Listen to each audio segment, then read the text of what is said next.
Welcome back, folks. I'm Frizz, and today we're going to be covering one of the most mechanically distinct archetypes in all of Pathfinder 2e, the Spell Trickster. The Spell Trickster archetype was introduced in Grand Bazaar and allows you to apply separate modifications to existing spells.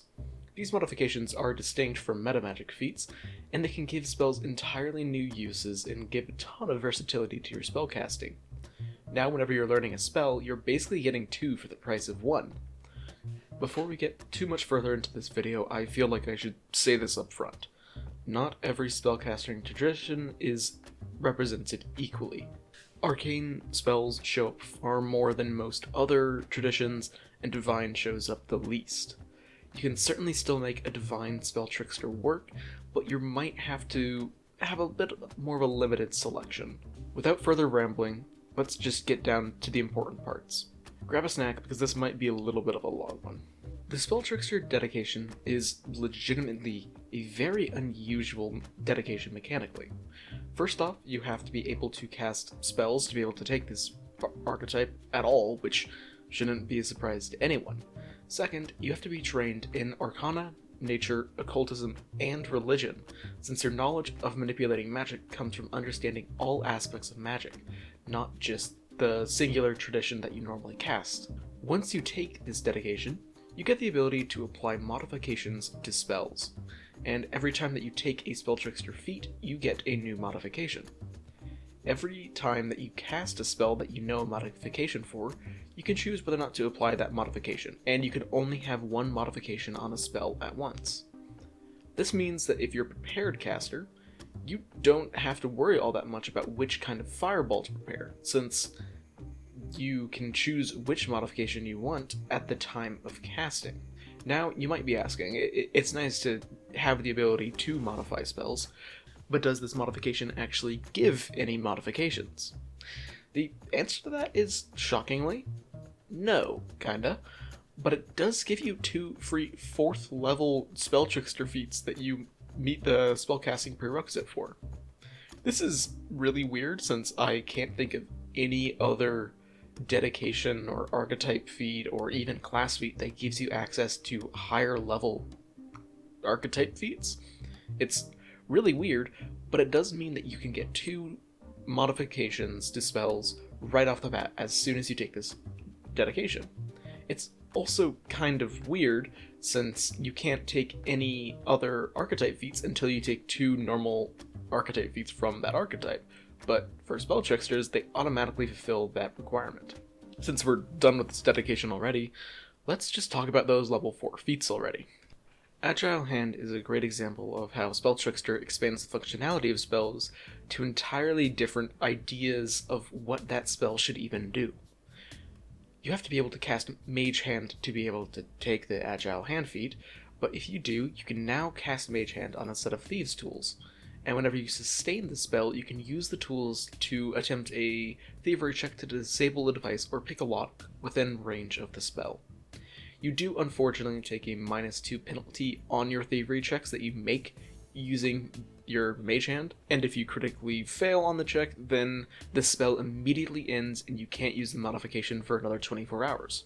This is really interesting, and is great for any spellcaster that just wants to commit crime. Burial Shield naturally requires that you know the shield cantrip. It isn't that surprising, and it basically turns your shield into mobile cover for yourself. Whenever you use this modification, you now cannot use the shield block reaction with your shield, but instead you can use an action to take cover and get standard cover. This can be situationally useful, but it does mean that you need to spend 2 actions to get a total of +2 circumstance bonus to your AC and saving throw and stealth checks. It might be better to just use your time to simply stride into cover than take cover normally, since that won't be going away at the start of your next turn. It's all up to you whether or not you feel like this would be useful enough that you want to dedicate a whole feat to it. Forceful Push is a simple modification, but one that is deceptively useful. You still have to have Mage Hand for it, so this is the second modification for Mage Hand, but it is surprisingly useful. Now whenever you cast Mage Hand, you can target a creature rather than an object. If you do, you make a spell attack roll against them. On a success, you push them 5 feet away from you, and on a critical success, you move them 10 feet. This is alright for a cantrip, but it gets far more useful on a magus. As it is a spell attack roll, that means that you can use this with Spell Strike, basically allowing you to strike and shove someone with the same attack roll. You can't follow the target like normal for a shove, but it is great for pushing your targets away who want to be in melee who don't have reach, since now they have to spend an action to get close to you. Also, I just find it really hilarious that this would even work on a gargantuan creature in its mage hand. Shining Arm changes the light cantrip to actually be offensive. You have to be able to cast light, but light is a cantrip that a lot of spellcasters take regardless, so that's pretty easy for you. You can now cast light on a melee weapon, though this version of light only lasts for 1 minute. Whenever a creature critically hits with the glowing weapon, you can spend a reaction to dismiss the light spell, causing the enemy to be dazzled for 1 round. Once you use this reaction, you can't use it again for 10 minutes, so basically this means that you can do this once per fight. Dazzled is a pretty nice condition, and if you are able to cast this light before a fight kicks off, then that's really great. Do be careful though, since if your light spell is the only source of light, and your party doesn't all have dark vision, then dispelling your light mid-combat could be a pretty bad move for most people in the party, since they're going to have a hard time contributing if they can't see, so don't be a dick and dispel your light whenever you're the only one with dark vision. Summon Ensemble is a hilarious modification for the Summon Instrument spell. Now whenever you cast Summon Instruments, you can change the duration to be sustained for up to 1 minute. Now, you summon a number of instruments equal to your spellcasting ability modifier, that hover around you and play on their own without you having to do anything. Whenever you sustain the spell, a target within 30 feet has to make a will save versus your spell DC, or be flat-footed for 1 round due to being distracted by your performance. Once they make this save, they are then immune to the spell for 24 hours. This isn't overwhelmingly powerful, but it is still just a cantrip. It can be really nice in fights with a ton of different enemies, especially if you have a rogue in your party. They will always appreciate having someone be flat-footed, and really every martial will be thankful of a flat-footed enemy.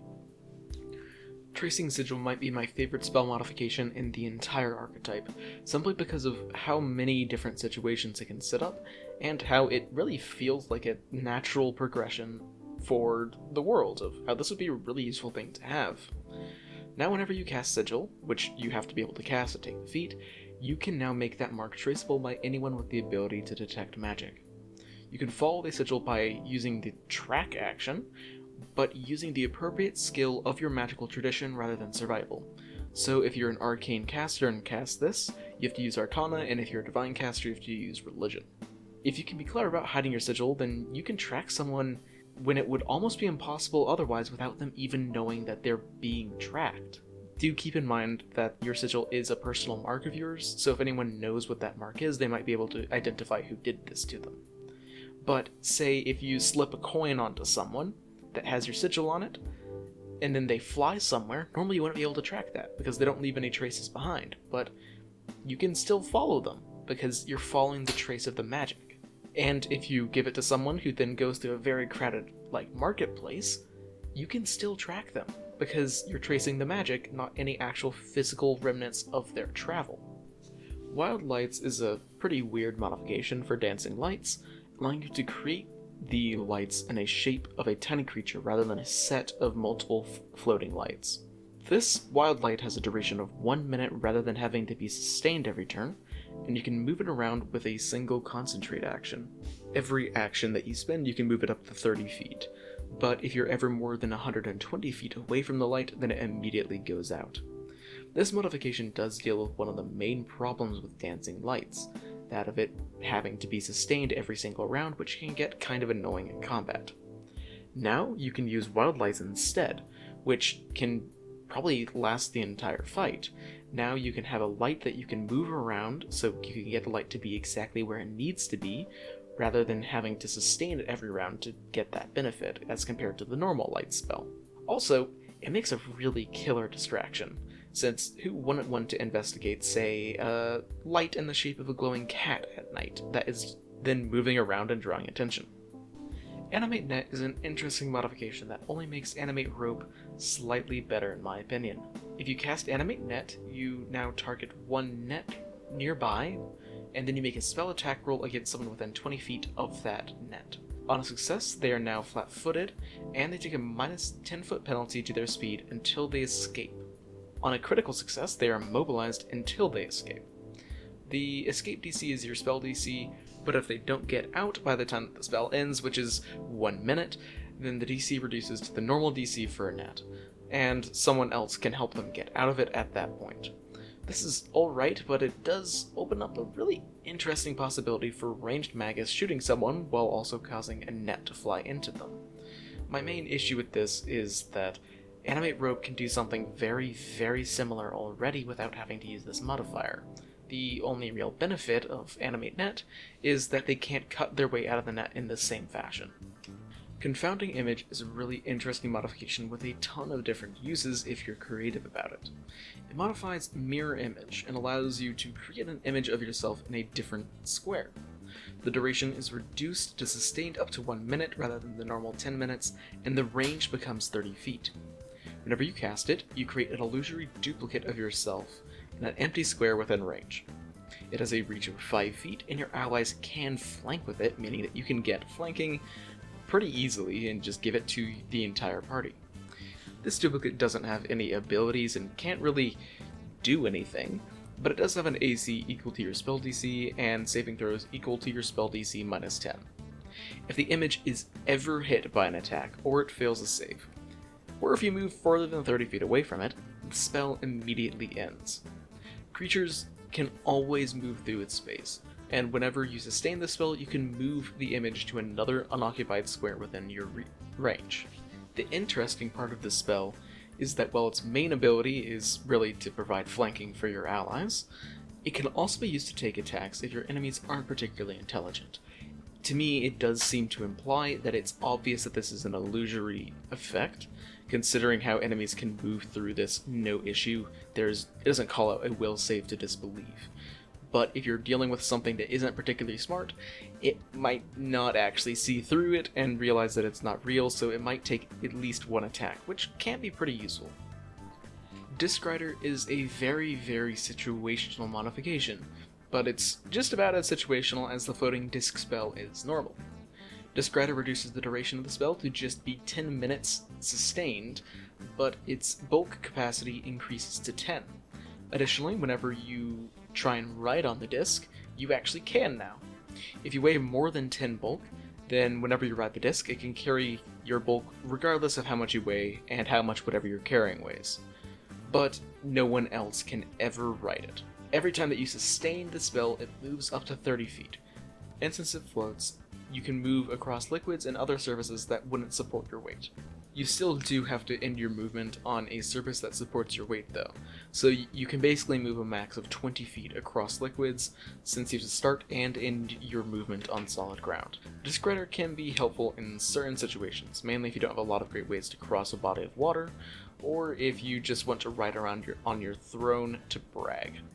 Drenching Mist is a modification for Obscuring Mist that gives you some fantastic firefighting abilities. If you heighten Obscuring Mist to 3rd level, you can make your Obscuring Mist overly and uncomfortably wet. Pretty much just like normal mist in real life, but significantly more wet. You automatically put out any non-magical fire in the area of the burst, and you can attempt to counteract any magical fire spell in the area upon casting it. This can be pretty useful, since there are a lot of fire spells, and the ability to put out magical fires is really, really useful in a naval campaign where fires can be very lethal because, shockingly, ships are flammable. The main issue that I have with this feat is that you only get a benefit from the modification if you heighten Obscuring Mist to 3rd level. Normally, Obscuring Mist doesn't have any heightened effect, so you would only be heightening it for this specific effect.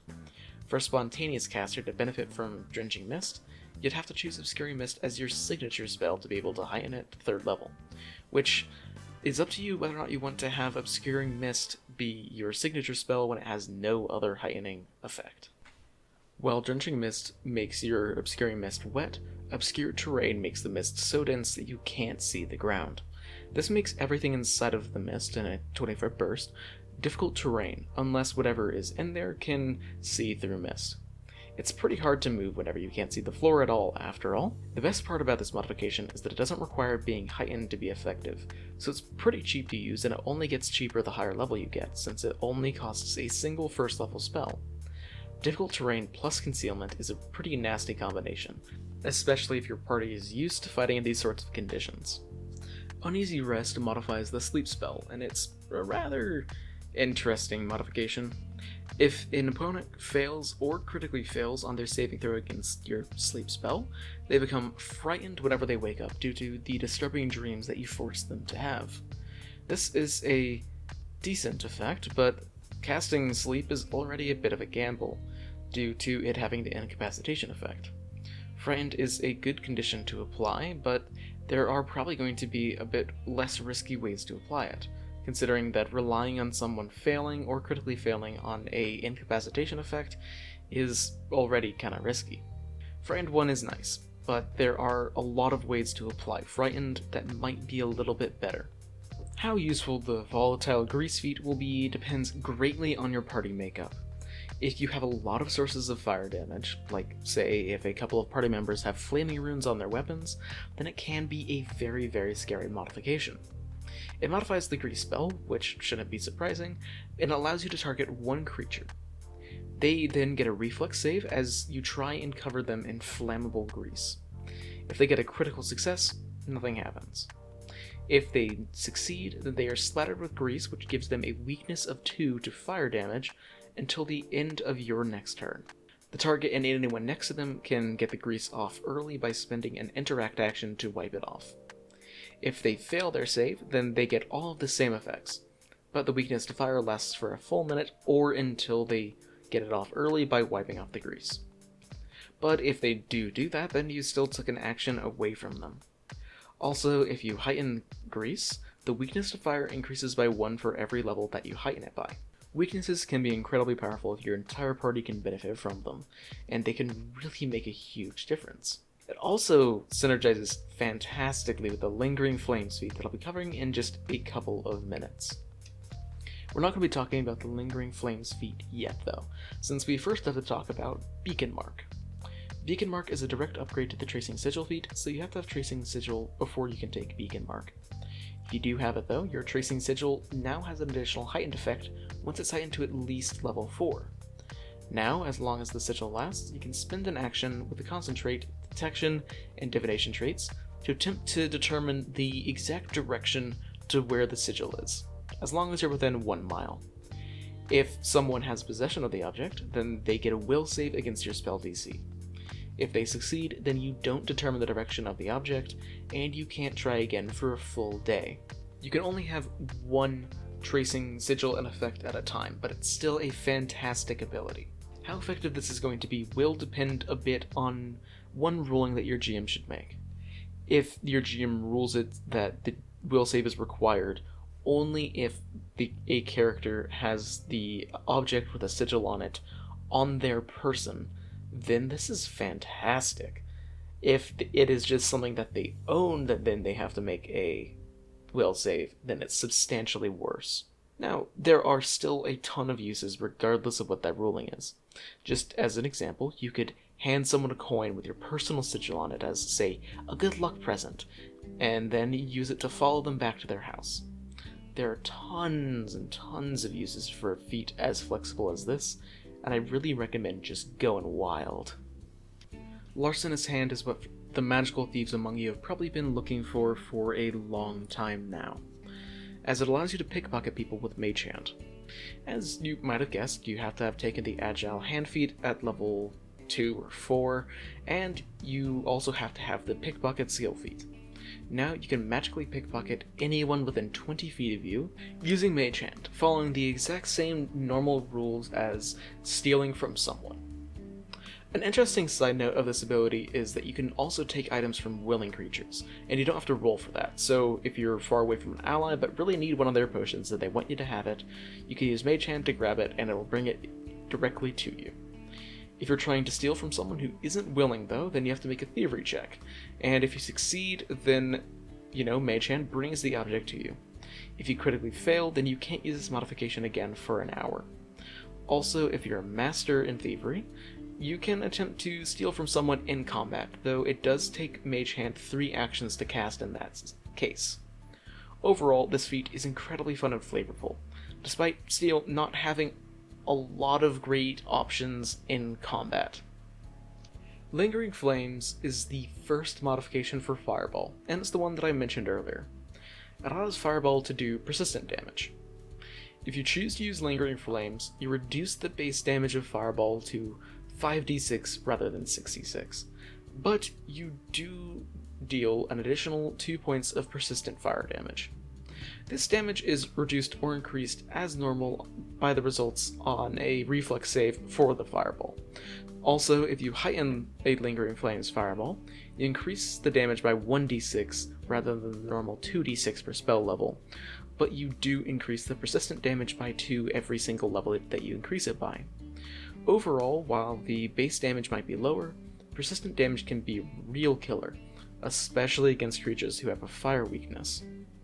Scattered Fire is for spellcasters who have to constantly aim around their allies whenever they cast Fireball. Now, rather than shooting one big 20-foot burst explosion, you can shoot 2 different 10-foot burst explosions, though those 2 bursts can't overlap, so you can't hit someone with 2 fireballs. In total, this covers a lot less area than a normal fireball, but it can allow you to be far more precise whenever you're targeting. Siphoning Touch modifies the Vampiric Touch spell.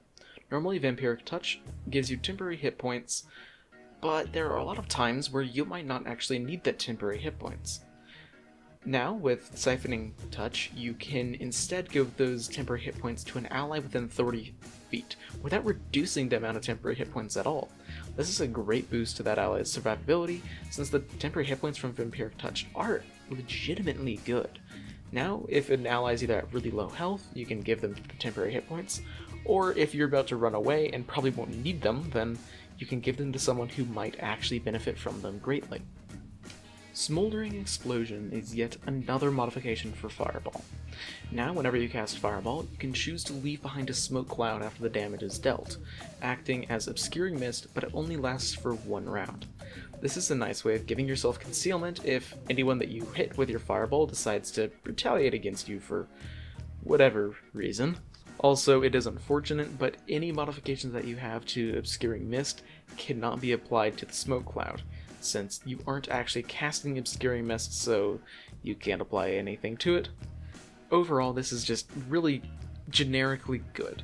Being able to force enemies to roll flat checks to target anyone outside of it is already really nice, and stacking that effect on top of a Fireball is just fantastic. Steel Vitality allows you to heal yourself in different ways than normal with Vampiric Touch. Now, instead of getting temporary hit points, if the enemy fails or critically fails their saving throw, you can immediately try to counteract any clumsy or enfeebled conditions that you possess. Also, if these conditions come from an ongoing effect like a poison or a disease or a curse or something, then they come back immediately at the end of your next turn. This is very situational, and I personally feel that Siphoning Touch is just a bit better for them both being the same level. If you have either the clumsy or enfeebled conditions and you're a spellcaster, odds are you probably don't want to be within touching distance of an enemy anyway, so this is very situational. Surrounding Flames improves Wall of Fire a great deal, actually. Wall of Fire is a really nice spell, as most wall spells are, but it does have the issue of dealing with flying creatures. Since it normally can't become a hemisphere, anything that can fly can just actually fly over the wall, which is a bit problematic since it means that basically Wall of Fire doesn't do much of anything to flying creatures. If you take Surrounding Flames though, you can instead make a 10-foot radius hemisphere. This is great if you really want to lock someone down, since now the only way that they can participate in the fight is to either find a way under the wall or to jump through the wall. Do keep in mind though that this won't work for any creatures that are really big, because it's only 10-foot radius, so if you're fighting against a gargantuan creature, you won't be able to seal them in. Toppling Tentacles changes the Block Tentacles spell from a group grapple effect into a group trip effect. Now, instead of attempting to immediately grapple any creature within its area upon casting it, it attempts to trip them using your spell attack roll versus all of their reflex DCs. You roll separately for each one. If they do fall prone, then they immediately take 3d6 bludgeoning damage, and whenever a creature ends their turn, the tentacles automatically try to trip them. Also, if anyone ends their turn prone, then they immediately take 1d6 bludgeoning damage. Combining all of that with the area also being difficult terrain, and Toppling Tentacles becomes a fantastic crowd control ability, just like how Black Tentacles is normally a fantastic crowd control ability. It has really similar effects to Black Tentacles normally, but I really recommend that using this could be a lot more effective than normal Black Tentacles if you're fighting against creatures that have a low reflex D but high fortitude DCs, since then trips are much more effective than grabs. That's really one of the main downsides of Black Tentacles, is if you're fighting against a bunch of enemies that do have good fortitude saves, then it isn't very effective against them. Now, if you take Toppling Tentacles, you can pick and choose which you think will be more effective for the fight that you're in with the enemies that you're up against. Choking Smoke is the Smoldering Explosion's feat big brother. It only affects 6 level fireballs, but it reduces their damage down to that of a 3rd level fireball, so it reduces it by 66. The upside is that you leave behind a Stinking Cloud of Smoke, which is the Stinking Cloud spell. It basically causes everyone inside to have to make a fortitude save or be sickened or slowed until they leave the cloud. The best part is that this doesn't last for one round like Smoldering Explosion, it lasts for the full normal duration of Stinking Cloud, meaning that you basically get 2 3rd level spells for the price of a 6th level spell. This still is really nice though, because really, Stinking Cloud is already a fantastic spell, it doesn't have the incapacitation trait, and it gives everything concealment, so yeah, you can really mess up someone's day by hitting them with a Choking Smoke. Directed Poison affects Cloud Kill, making the lethal gas far more easy to control and direct. It now becomes a sustained spell for up to 1 minute, but the cloud no longer constantly moves away from you. Instead, whenever you sustain the spell, you can move it 10 feet in a direction of your choice. Now there's no escaping from the effects of your Cloud of Doom, since you can explicitly target people. Now if someone, approaches you and attacks you, you can pull the cloud onto you and then run out of it, so you don't get affected by it. But now everyone else still remains in the Cloud Kill. It's honestly a really scary ability, since Cloud Kill is a very deadly spell. Overall, I absolutely adore both the implementation and the concept of this archetype. It really makes Magic feel more mysterious to me, because it shows how spells can be twisted and manipulated to your own will. It makes sense in the narrative and setting of the world that if magic existed, there would be people who would try and twist it up and not just leave things stagnant and try and come up with their own spells or modify existing ones. I do wish that all traditions got a focus rather than just predominantly arcane magic, but that's why homebrew exists. Feel free to just homebrew modifications of your own if a player is interested, and I'm sure that they'll really love it. Thanks for watching. Spell Trickster is a really fun archetype, and I hope that you had fun watching this. If you have any constructive criticism or any other type of comment to give, then please leave a comment down below. I do read them all, so literally anything is welcome. If you want to see more of this type of content, then like and or subscribe if you want. Any sort of engagement will help me out a ton and tell YouTube that you're interested in seeing more of my content. Until I see you next, live a wonderful life.